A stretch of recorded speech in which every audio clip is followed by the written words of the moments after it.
Yo, it's your man JamC, Yo, it's your favorite Republican. and we are the squad. Hey, we here, man. We here, man. Okay, all right. We got a something I want to talk about that we got from one of the listeners. They wrote in and was talking about hiccups, past traumas in relationships. Like, we make too many assumptions on how we're being perceived, or is it a perception of ourselves or how we see ourselves? I when I think of that, right? I automatically, instantly, and I definitely was guilty of this, right?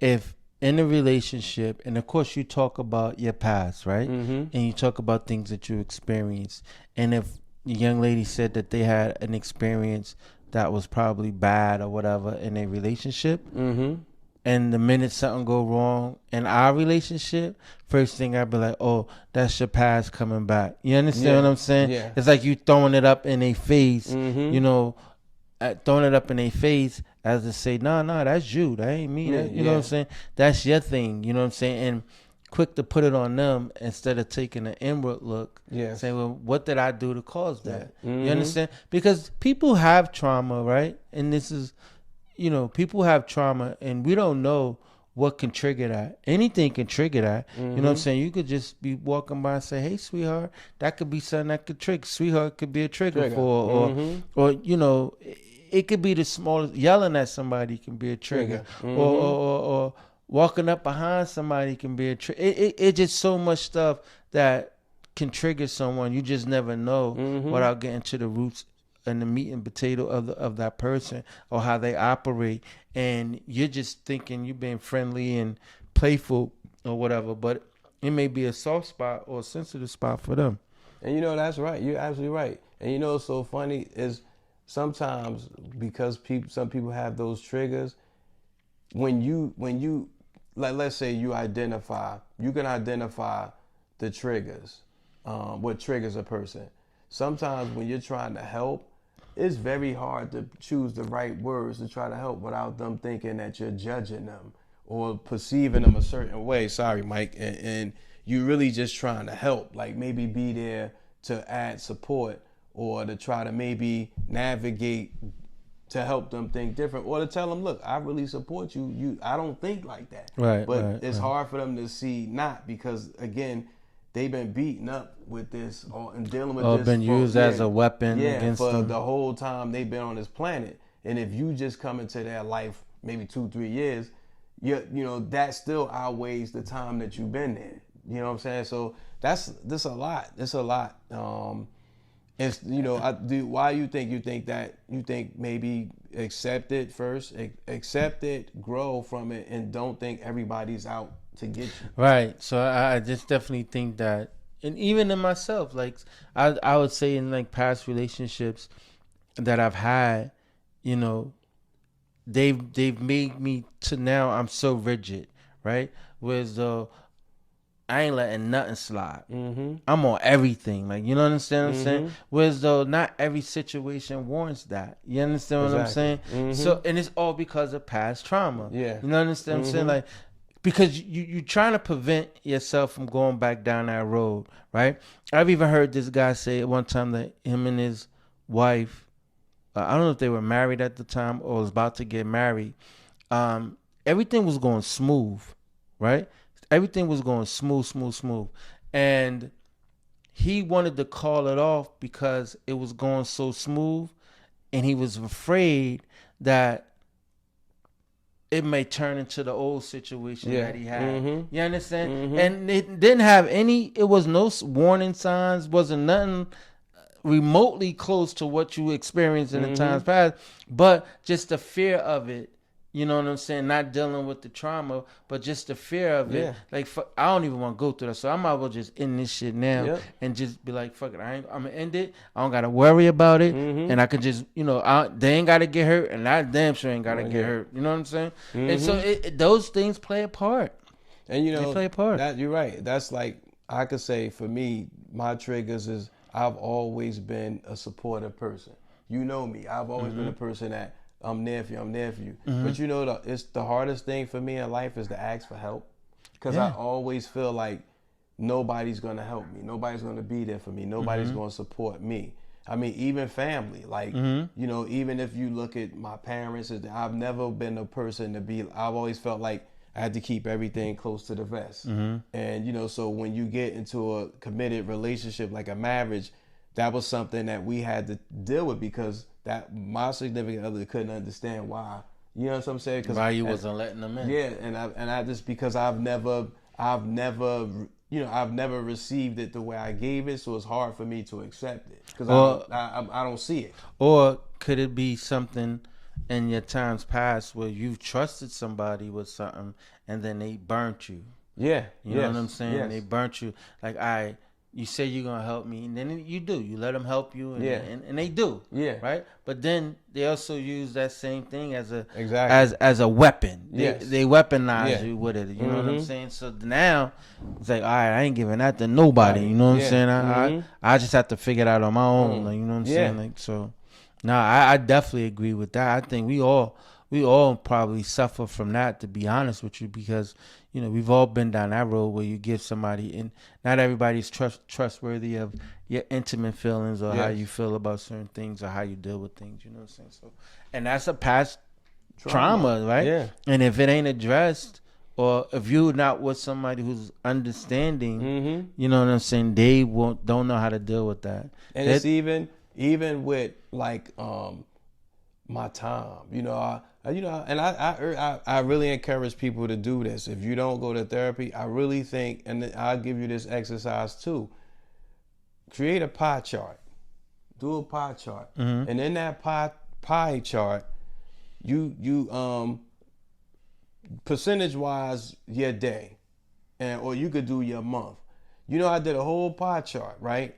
And I did it based on work, family, kids, and my time. And in that pie chart, I gave everything to friends, everything. I gave everything to everybody, and I only had less than 5% that I gave to myself.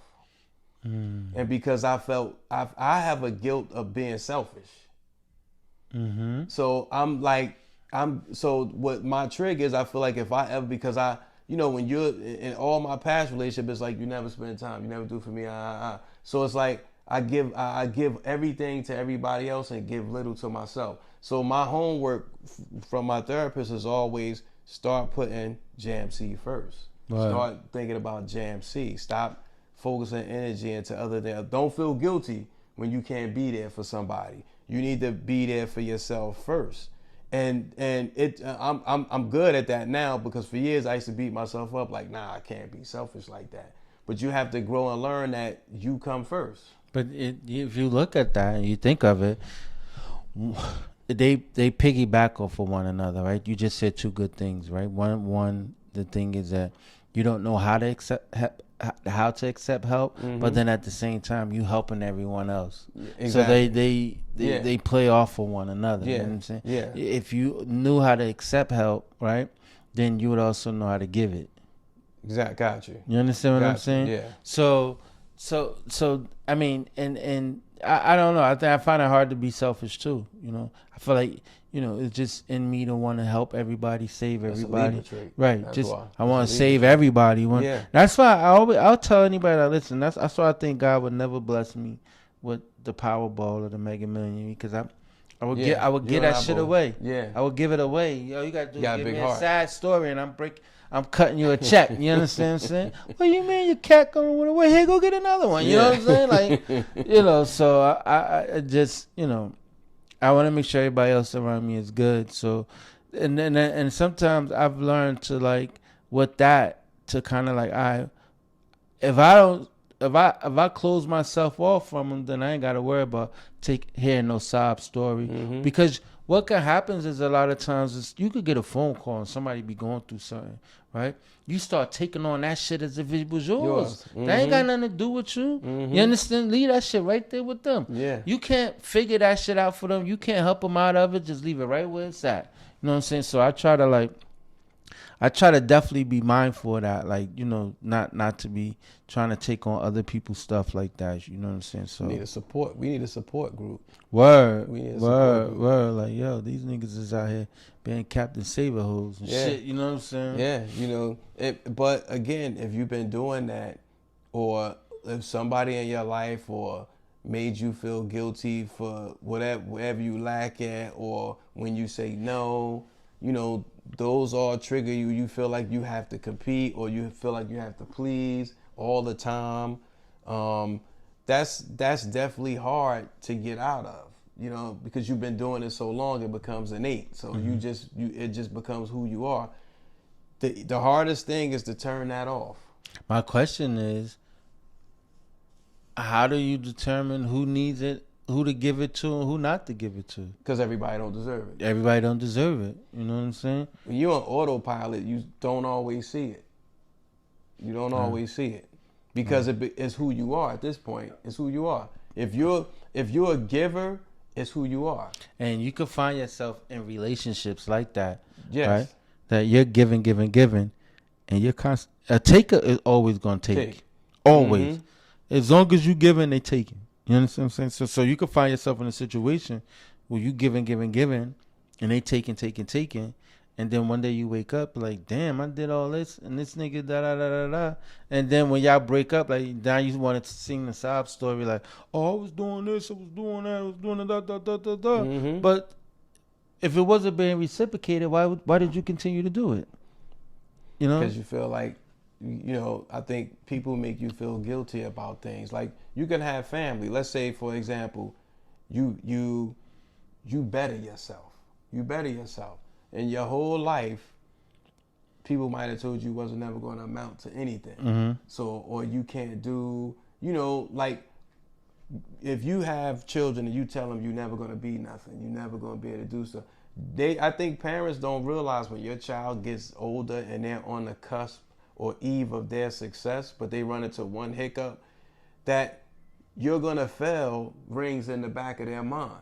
So when they get to their eve of getting over the hump, they quit. Mm-hmm. Because their parents always told them they wasn't going to be anything. Mm-hmm. That's always going to be your trigger, because you didn't have that person tell you could overcome anything.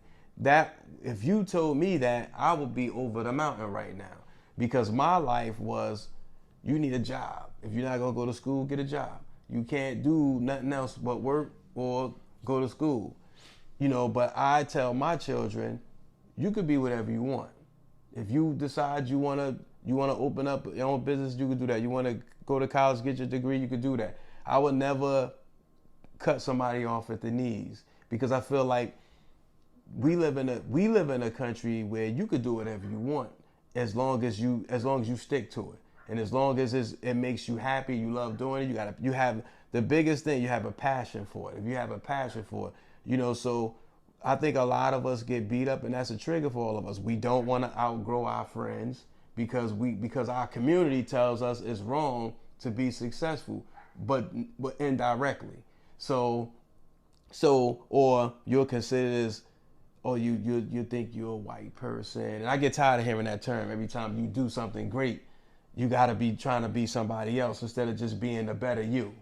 You get what I'm saying? I hate that. So that's a trigger for a lot of us, because if you get over the hump, education-wise, you have the best grammar, or you have the best smile, you have the best relationship, or you just an extrovert to the 10th power. Mm-hmm. When you do that, you hide it, because your trigger is people talking about you, people thinking a certain way, or you think you this, you think you that. So you dim your light to make to level out to where the people you're around. And I think that's, we got to get out of that mindset. But I think something that you just said, and it's so true, and I've heard this before, where parents can be the biggest dream killer. Oh, yes. The biggest. Yes. Kids come home with this aspiration of being whatever, right? And as a parent, supposed to getting behind them and supporting them, oh, you ain't gonna be able to do that. Think a little smaller. You know what I'm saying? Yeah. Think a little whatever. Everybody want to go to the NFL. Everybody want to go to the NBA. You understand what I'm saying? But you got to think of it like this: they don't. they just saying what they how they see it. And just think about it. It's kids that's in college right now that don't even know what the fuck they gonna major in. Yeah. So you know what I'm saying? As a parent, you just support them. But if you dim their light or if you shoot their dreams down, that could be something that could always hinder them in their life for the rest of their life. And it comes even when it goes into relationships, because this is what we're talking about: traumas, past traumas, and how it can come into relationships and how it can be a hiccup in that relationship. And, hiccups come, they just, sometimes they last longer than others, but hiccups come, and as long as you're able to like overcome that hiccup and understanding that, because I think with knowing yourself and knowing you as an individual is key, because if you know who you are and what triggers you and what what floats your boat, then you should be able to overcome and get past a lot of that wild stuff. But and that's why guys either get into illegal activity to attract the women because mothers or fathers tell them ain't no girl gonna want a broke guy, and in women's cases, parents are telling no man is gonna want a flat chested girl or a girl with a ignorant whatever. We put that on our kids. We put that stigma on them and make them feel like the girl, if she overweight, she want to go get a BBL and all this other nonsense because the society tells her if you don't look this way, nobody's gonna want you.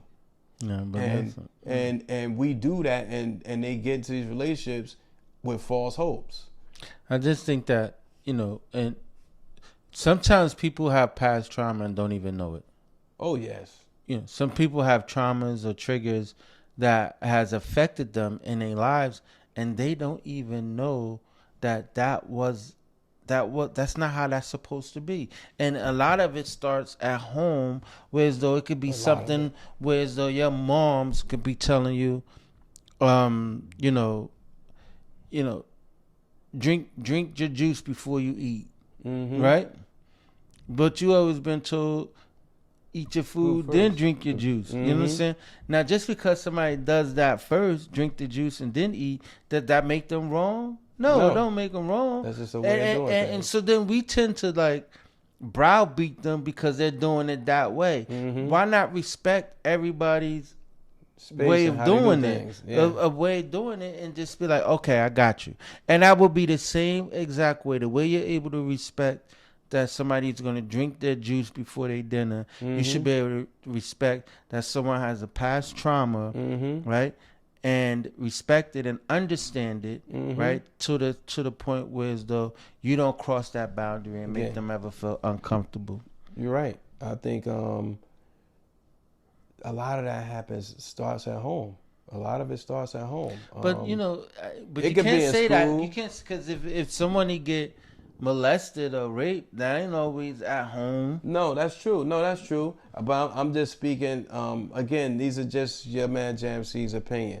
I think but it's definitely community. Definitely community. But quite a few of these things happen at home. It starts with your parents in some cases. It could be your peers in other cases. But I think when it comes to your parents, sometimes we as parents, we put our triggers and put them on our kids.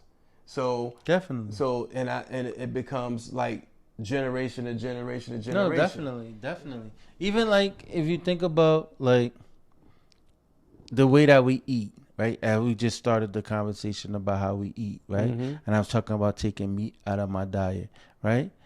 And we don't think of it like, oh, well, there's nothing wrong with eating meat because that's all my family ever did. Every Thanksgiving we had X, Y, and Z. Every Christmas we had this. Every 4th of July we had this. You know what I'm saying? So all we're doing is just following what we were taught, right? And so being that that's what we were taught and that's what we understand it to be, then we don't deem it to be wrong. But had we been taught that plant-based was the way to go, then that would have been our vision. That would have been the way that we would have went. You understand what I'm saying? So we can dictate on how things go and how things happen, you know what I'm saying, in our lives, certain things in our lives.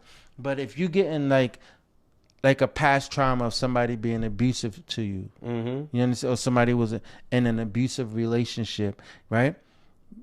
you have to be empathetic with that. Yes. You have to, right? Especially if you're not one who's gonna, if you're not that type of person. And if you're gonna have to stand 10 toes down to really show this person, like, no, I'm not that person. You know what I'm saying? I'm never gonna put my hands on you. And just because I raise my voice, if we're in an argument, I raise my voice, or I raise my voice because I, got passionate about something. Yeah. Doesn't mean that I'm gonna attack you or I'm Yes. gonna jump on you or stuff like that. So there's a lot of things with, and if these things aren't addressed, these things can, like I said, they could be, they're hiccups because they're small, and hiccups come and go, they real quick, right? But if they don't get addressed on the onset, or no one is being understanding and empathetic to that thing can be detrimental to the relationship. That thing can damage the relationship. There's a lot of things. Resentment can be built. Then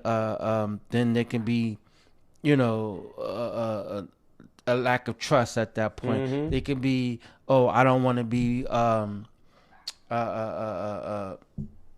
I don't think that you have my back. I don't feel like you in this with me together. I don't feel, it's just a whole lot of things. If it's not being addressed, a whole lot of things can just come from something as small as just having an understanding that, no, this is something that they went through, and no, this is something they went through, and just be understanding and be compassionate about it. And at the same time, the person who going through the things, don't victimize the person that you with, because they didn't do it.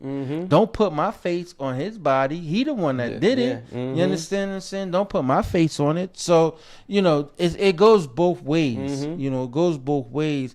They got to be willing to work on it, and you got to be willing to help them to work on it if you want to help the relationship. And it definitely takes some understanding. But to add what you were just saying, what's a trigger for when you spoke on passion.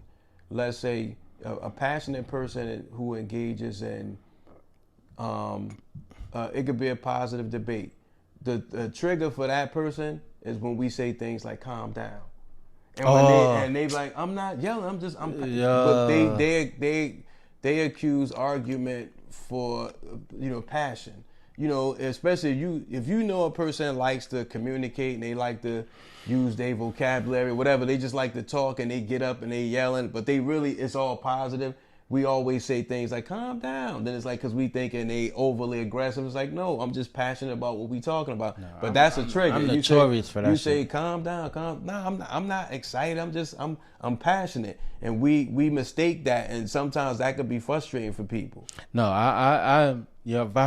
I've never knew that, because I'm notorious for telling somebody relax, just relax, right? Notorious for saying that. I never knew so many people felt the way about me saying relax. Yeah. This one young lady told me, every time you tell me relax, it makes me think that's what Bill Cosby told all these other women just before he drug them. I said, yo, you're out there with that. You are out there with that one to Bill Cosby, relax. And like, if I say relax, that I'm about to come start smooching up on you and all that stuff like that. And I was like, yo. Then I had another young lady said, same thing. Like, yo, you saying relax. Like, wait, why you don't say that? I'm like, wow, what's going on? She said, nah, that just don't. It just make it seem like I'm all out of control. Exactly. No, you're taking it out of context, because I'm not saying it like you're out of control. That's just my thing. I just say it and subconsciously not even paying attention to what I'm saying it. And I'm just like, yo, relax. You know what I'm saying? Yeah. Not that you're getting rowdy and beside yourself. But it's a trigger. It definitely is a trigger. You use it as an accent. That's it. That's all. Yeah. That's it. So it's actually like a you funny, like that's it. That's all. Yeah, I get it. I understand why you say it. So, but I could see people who are like very, I've been in debates with people who are really passionate about something, and somebody like, yo, calm down.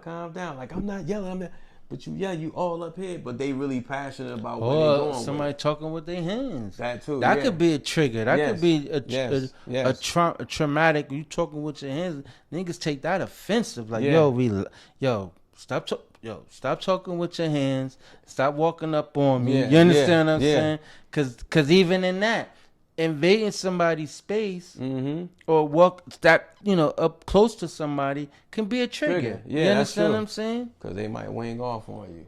Yeah. Or they just might jump right into flight mode, or Yeah. get into like, oh no, this is about to swing on me. So let me get him. You know what I'm Yeah, saying? yeah. Let me get ready. This is about to swing on me or whatever. Yeah. So it's just, I'm telling you, man. And communication is so important.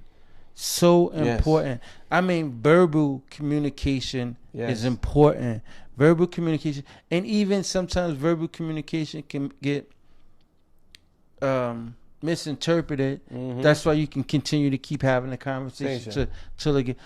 But just imagine written communication, how distorted, how misunderstood something like that. Yeah. It's been plenty of times where I've gotten an email at work or a message on Teams at work, and I read that shit the wrong way, and it just took it the wrong way. Because you know what? It's no emotion in it. And that's why, and what people don't understand is, that's why, again, that's a trigger. Because when we always assume based on, sometimes it could be based on the character, and I use that term, that's sending you the email. Let's say if your boss he could be a matter of fact guy. Even though he might want to say something nice about you in the text, sometimes it comes across dry. So though words like, if there's no thank you or appreciation, though, like any strong good words in there, it's like direct. So a lot of times you could look at it. That's why I never like text messaging people. I tell people all the time, because text messages or those emails get read the wrong way if you don't add the right words in there, because some of it looks offensive, and you could take it that way, mm-hmm. and it's not meant that way. So, mm-hmm. But sometimes we base it on who's sending it. Nah, I know it's a lot of times it happens all the time at work, and they be like, "Y'all need to get this done now." Man, who the fuck they talking to, mm-hmm. right? Mm-hmm. But I've had to learn not to take that personal, because they like, y'all need to get this done now. You know what I'm saying? But and it sounds like they yelling. It comes across like, because the way you just said it, read it, it sounds like they yelling. And that's what I'm saying. Like stuff like that, it's just like, who the fuck is he talking to? Because if you sit, all the time. And that's what I'm saying. You know how many times I had to delete an email because I was ripping. Oh, I can't send this shit. Yeah. You know what I'm saying? Let me I can't send this. Yeah. And then I started ripping, and I'm like, that's a little too spicy too. Yeah. Let me just go back and just be like, okay. Just leave it with an okay and just be done with the shit. Yeah. You know what I'm saying? Because I'd be like, that's a trigger. Yeah, absolutely, for a lot of us. Yeah, that absolutely. Shit done. Get it done now. Who the fuck is you talking to? But I learned that through, I be reading people text messages. I be like, yo, I don't think they mean it like that. They're like, yeah. I said, but even when I read somebody before they send it, or after they sent it and they get an offensive response, they be like, yeah, but I wasn't meaning like that. But I'm reading the text and I'm like, it sound like that. It sound like, I said, then why did you make these words in bold? Because that means you yelling. Or you may be like, once you read it again, be like, oh shit, they really wasn't saying it like that. You know exactly, what I'm saying? Yeah. And that's, good. So I don't have to cut you up, but I was gonna say, because one thing and I'm gonna ask you this: what's the difference between get it done now or could you do this ASAP? Because I use that all the time. I need this done ASAP. Mm-hmm. You know what I'm saying? And that's what I mean. So words like "can I," it has a pleasantry in it. But when you say "I need this done now," it's like it sort of sounds like a directive. It is coming from your boss. And that's what I'm saying, because it's your boss. The tone, it was straight and direct. He wasn't yelling. He was just telling you it's important in his own verbiage. Right. So, and here I am, all of my motherfucking feelings. Because the trigger is, you put him here. You put him here and you here. So when he said that, it sounded like, motherfucker, who you talking to like that? So, but he really, because the crazy part of it, if he was, and I don't know your boss, but I'm assuming when I say this, if you was in front of him, he said, hey, blah, blah, blah, I need this done now. And in a way, his tone would have determined how you would have took it. Because if his tone wasn't like the typing, you'd be like, all right, I'm on it right now, whatever. Because I don't know your relationship with him. But I understand exactly what you're saying. That's why I tell people all the time, sometimes don't read too much into a text or email, because it might not be what you think it is. But those are triggers. That does trigger people, because, listen, I deal with it every day, and I'm still battling my triggers. But then it just goes back to like I said, we have to be mindful with dealing with people every day. Yes. You know how like I used to say that to like my exes. They have very bad road rage, right? Mm-hmm. And they would get pissed if somebody cut them off or somebody driving too slow.